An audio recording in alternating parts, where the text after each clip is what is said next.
I'm Sarah Alger with the Russell Museum at Massachusetts General Hospital. 2 years ago now, the museum hosted the Writer-in-Residence program's very first event, called Poetry at Work, which featured hospital staff members. The energy in the room was palpable. While we still can't gather in person, we hope that you'll draw some inspiration and solace from MGH staff members who have harnessed the power of the arts to express what they've been through in the past year, from the pandemic to racial injustice and beyond. I'm pleased now to turn it over to Dr. Suzanne Coven, the hospital's writer-in-residence, to introduce this year's talented poets. Thank you, Sarah. I'm Suzanne Coven, primary care doctor and writer-in-residence at Mass General. 2 years ago, when we held our first celebration of National Poetry Month in April, I wondered if some people would think it was kind of strange that we were holding such an event in a hospital. After all, the clinics, inpatient units, ORs, and labs here are bustling with urgent activity, matters of life and death. Who here has time for poetry? And yet, this place sees more human drama than most. Pain, fear, grief, love, faith, and hope are more intense here than in most places, as is the power of words to inform, unite, and heal.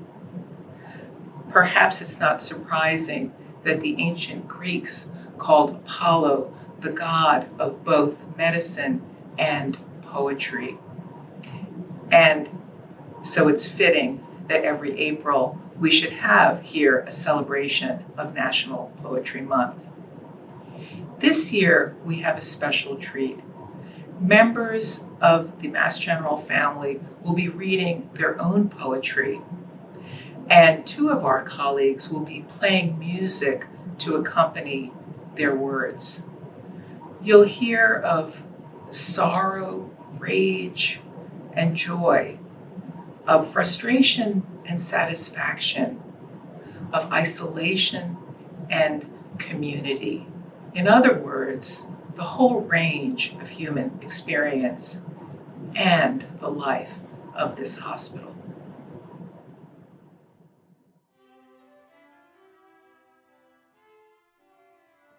Hi, my name is Mark Weinberg. I'm a third-year resident in the Department of Psychiatry at Mass General Hospital and McLean Hospital. The title of my poem is Deep Breath. I'm flicking the mouse wheel, scrolling through a rib cage into dense white clouds and scattering labs on my notes sheet like tea leaves when I hear an alarm. In psychiatry, alarms mean fire, but we're not in psychiatry. And the workroom comes alive, everyone grabbing their gear and emptying into the hallway. Your face shield, you're not wearing your face shield. Her hands reach up and poke through the empty space where her shield would have been. Her eyes widen and she backs against a wall. I'm third in line. An intern steps down and another climbs up and presses hard against the young black man's ribcage, expelling virus from his lungs in a great big plume. They parachute down across the room, all the way to the woman against the wall. But she left, and the door is closing back on us, vacuum restored. It's my turn to press, and I press hard, looking straight down at him. Another plume of air shoots out past his front teeth, hitting my shield. I breathe out through my nose like in swimming. Warm air leaks out past my mask on the right side, towards my eye. I press again and watch his mouth. No tube, no mask, jaw open. This time they shoot straight towards the breach in my mask. I breathe out forcefully through my nose and hold my breath. His heart restarts and the room empties.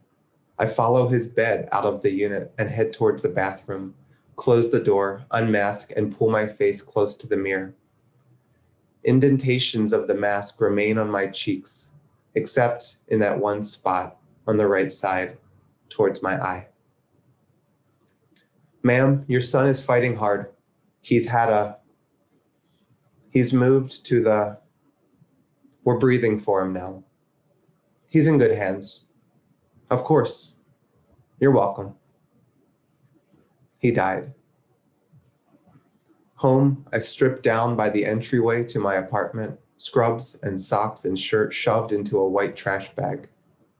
I pull the plastic strings and compress it down.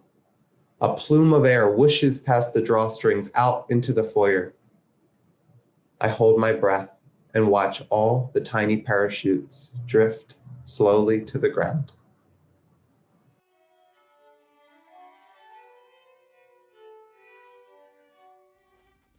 Panther by Maswati Elijah for Black History Month.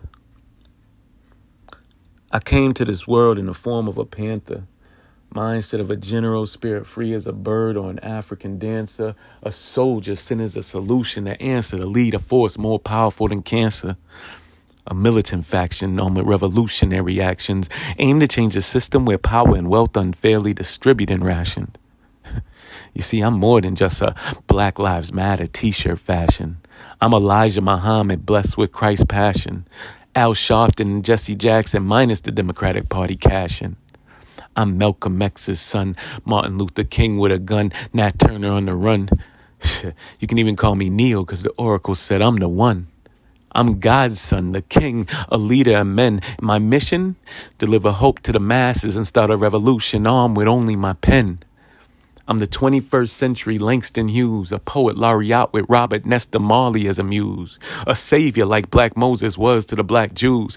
And my credentials speak for themselves that I'm paid my dues. As a government slave in a human zoos, I felt so much pain I learned to sing the blues. And I've been so far underground I walked a mile in Harriet Tubman's shoes.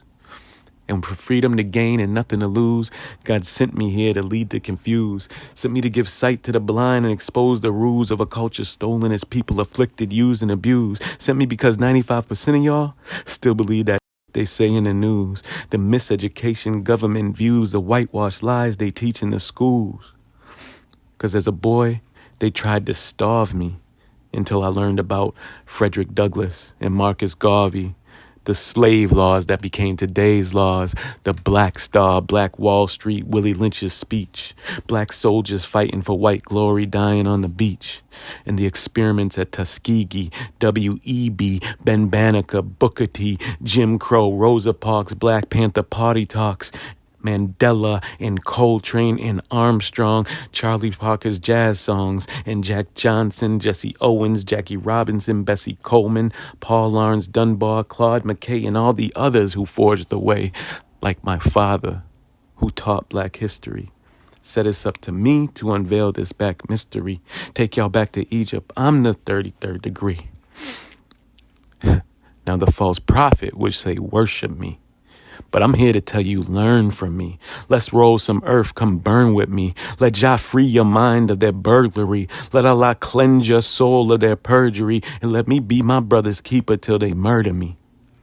And if I'm ever silenced for speaking the truth, may my words live on through you and you and you.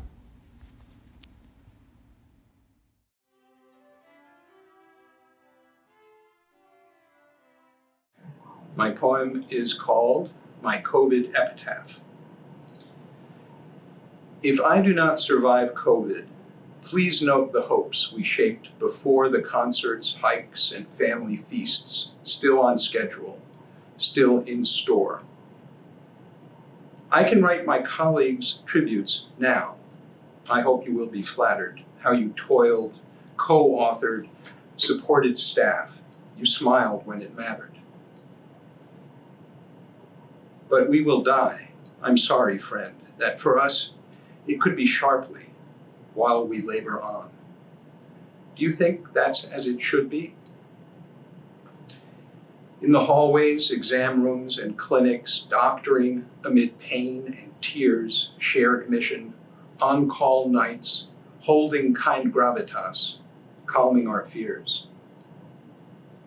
What I left of me at the hospital created a void we sensed elsewhere, keying our door, scratching sweet Maggie in my lap, iPhone, my comfy chair. They bravely passed with no regrets. We salute them now. We loved, respected, and mourned them. But whom did I fail, and how?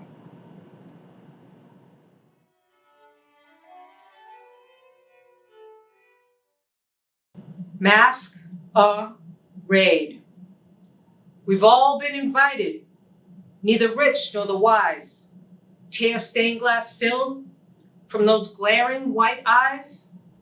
In the midst of uncertainty, insanity pleads. The band has stopped playing, but the music proceeds. The somber, sweet tone amplified by clarinet.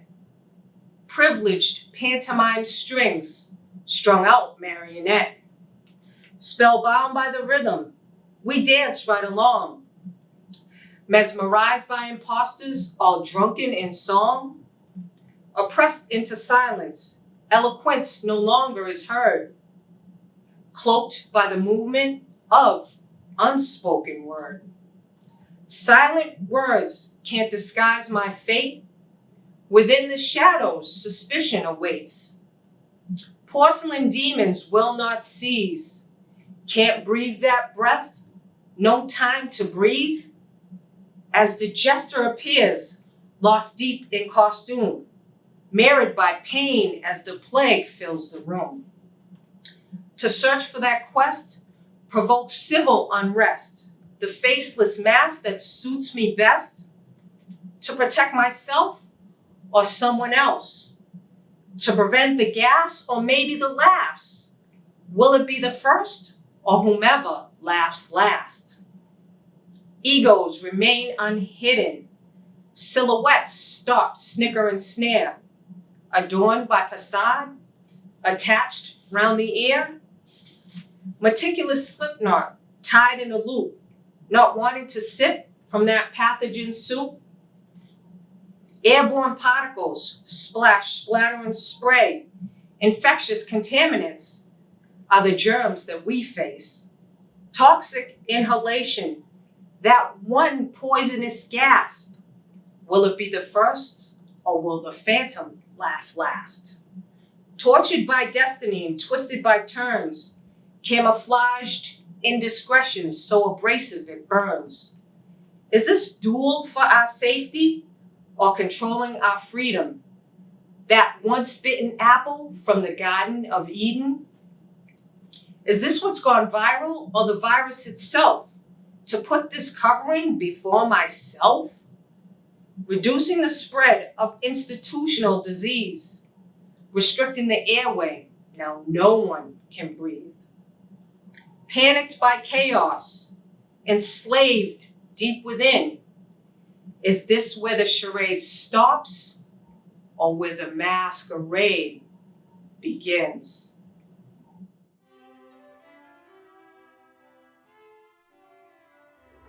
My name is Andrea Riley, and this is my poem, You Cannot Take My Words. The silence is deafening. I can hear it reverberate. It pulls the clouds down from the sky. It implodes. Like a vacuum, all is consumed. The cry for help is stifled as hands grip the throat. No help here. The words are gone. The scream cannot come to the surface. It is pushed back, down, suppressed. The words are gone, beaten back by the terror, by the blows, by the shame. Yes, I fear, but you cannot take my words. They were never yours to take. I will hold them deep inside, and when I am ready, I will open my mouth and breathe them out into the air. It may just be a whisper, but it will be clear, pure, and crisp. It may be a whimper, bruised and hesitant. If you support me, I will learn to speak again, and my voice will become stronger and bolder. My words will alight on the crest of a wave and travel along the surface, not drown. I will use my words to tell my story and to spread the good news.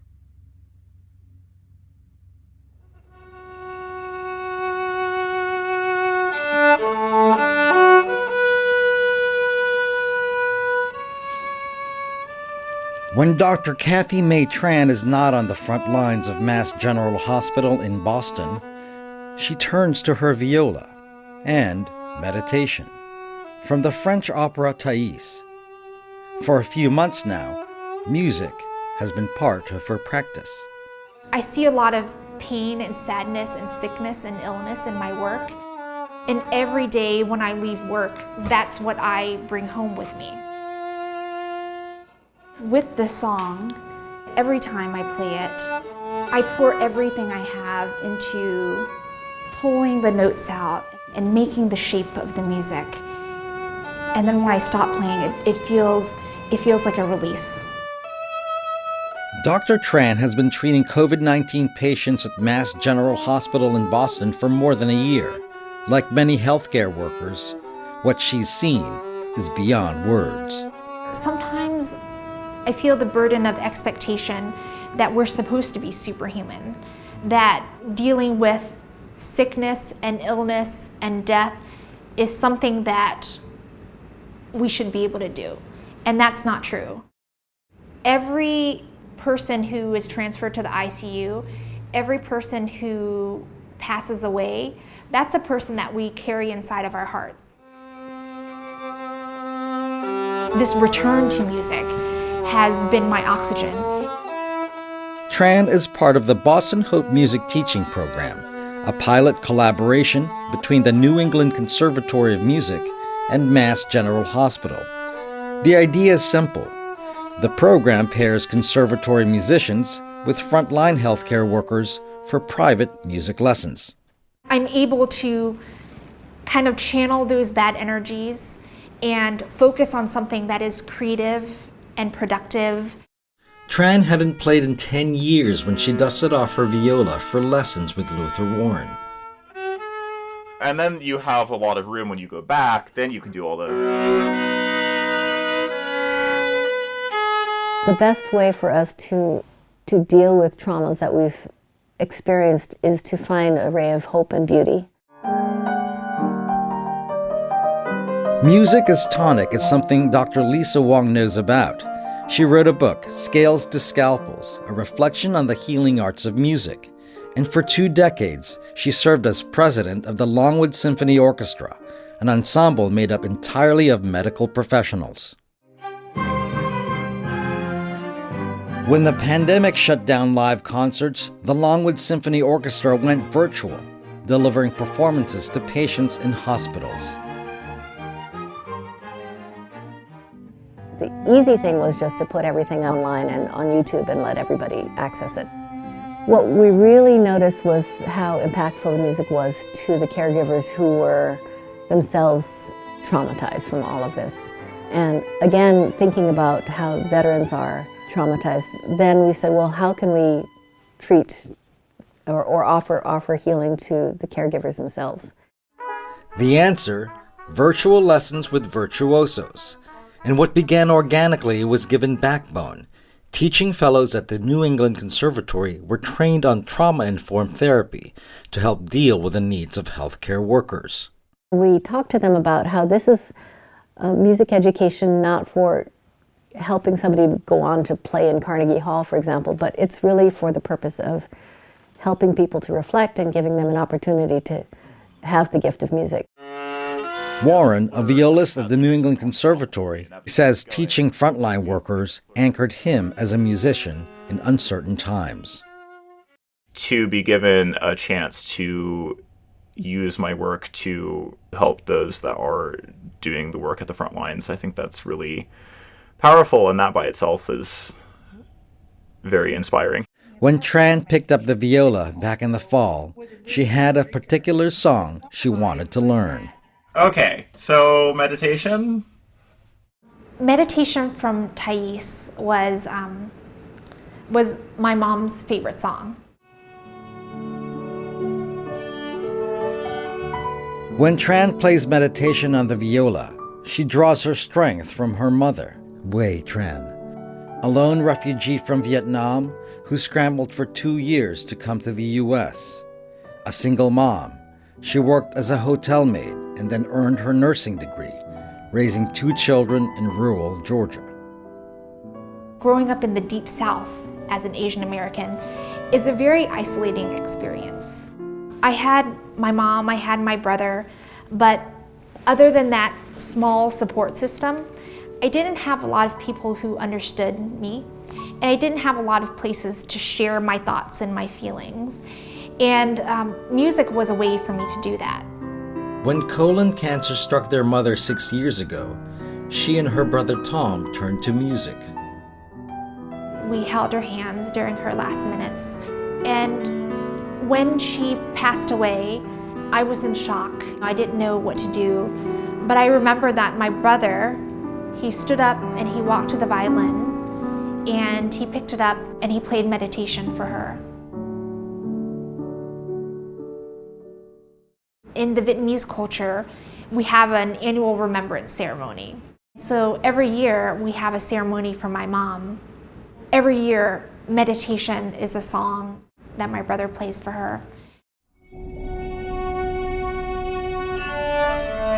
In December, Tran performed meditation in honor of her mother.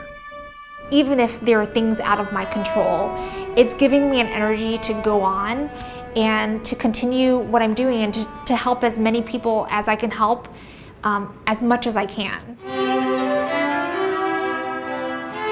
In February, Dr. Tran and Dr. Wang played a duet at the historic Ether Dome at Mass General Hospital in time for the Lunar New Year and to share their joy of the Boston Hope Music Teaching Project.